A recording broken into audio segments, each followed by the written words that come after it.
Salam alaikum, Azul Flaoun, bonjour à tous. Alors déjà, j'espère que vous allez bien. Avant de vous parler de cette recette, j'aimerais souhaiter une bonne fête de l'Aïd, Aïd Koum Moubarak à tous les musulmans, en espérant que cette journée s'est bien passée, elle n'est pas encore terminée, et en espérant que votre jeûne s'est bien passé aussi. Alors, pour la recette d'aujourd'hui, ça sera une recette de boules noix de coco, qu'on appelle aussi riche bon. Si vous aimez les biscuits fondants à la noix de coco, cette recette est pour vous. Alors suivez-moi pour les ingrédients. Alors pour cette recette, nous aurons besoin de 500 g de farine tamisée, 240 g de sucre en poudre, 3 œufs entiers, 250 ml d'huile, 11 g de levure chimique, de la confiture d'abricot, 2 à 3 cuillères à soupe de fleur d'oranger et de la noix de coco râpée. Alors, on va commencer par verser l'huile. Ensuite, on va mettre nos œufs un par un. Ah oui, alors, il faudra aussi une cuillère à café de vanille en poudre que j'ai oublié de vous dire lors de ma présentation d'ingrédients. Alors, on va mélanger le tout. On va rajouter le sucre en poudre. On remélange de nouveau. Et on va mettre la farine petit à petit. Parce que là encore, tout dépend de la farine que vous allez utiliser et de la façon qu'elle va absorber en fait. Donc je préfère que vous rajoutiez de la farine petit à petit. Vous pourrez avoir besoin entre 500 et 550 grammes ou même 480 grammes. Donc on met aussi la levure chimique. On mélange. Voilà, ensuite on va mélanger avec la main, ce sera plus facile. Et on va mélanger jusqu'à l'obtention d'une pâte qui soit homogène et souple.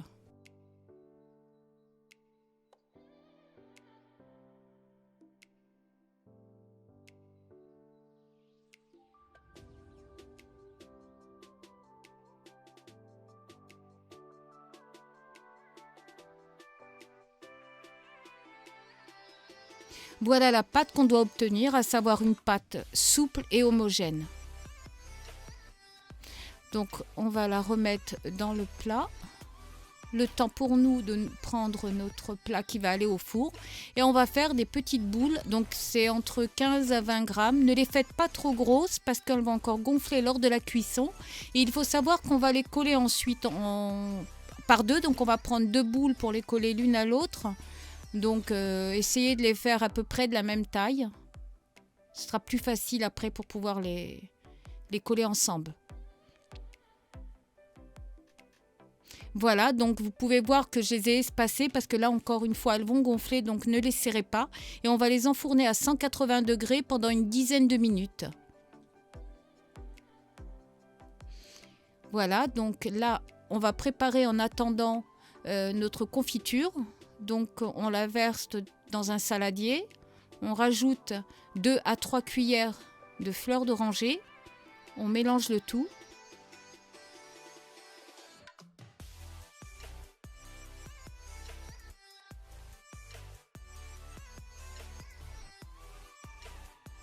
Voilà, nos biscuits sont cuits.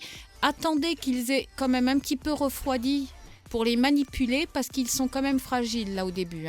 Donc une fois qu'ils ont refroidi, à peu près entre 5 à 10 minutes, 10 bonnes minutes je dirais même. Donc vous allez les prendre et puis vous allez les mettre dans le bol de confiture et laissez-les quelques minutes dans le bol de confiture parce qu'en fait plus les biscuits auront baigné dans la confiture, plus ils seront fondants ensuite. Donc je dirais entre 3 à 4 minutes dans la confiture.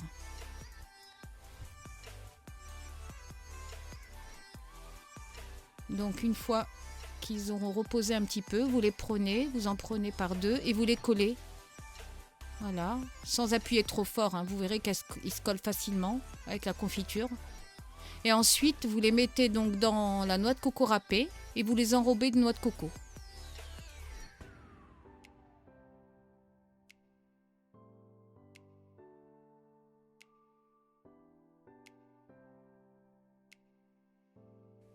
Et vous allez faire ça jusqu'à la fin des biscuits. On doit obtenir entre 35 à 40 biscuits.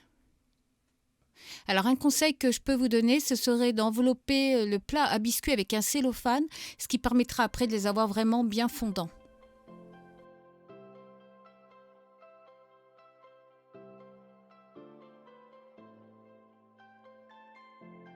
Nos gâteaux sont prêts. Je vous conseille vivement de faire cette recette. C'est vraiment des biscuits délicieux, fondants en bouche. Voilà, sur ce, je vous dis à bientôt. J'espère que cette recette vous a plu. Et en attendant, je vous dis prenez soin de vous.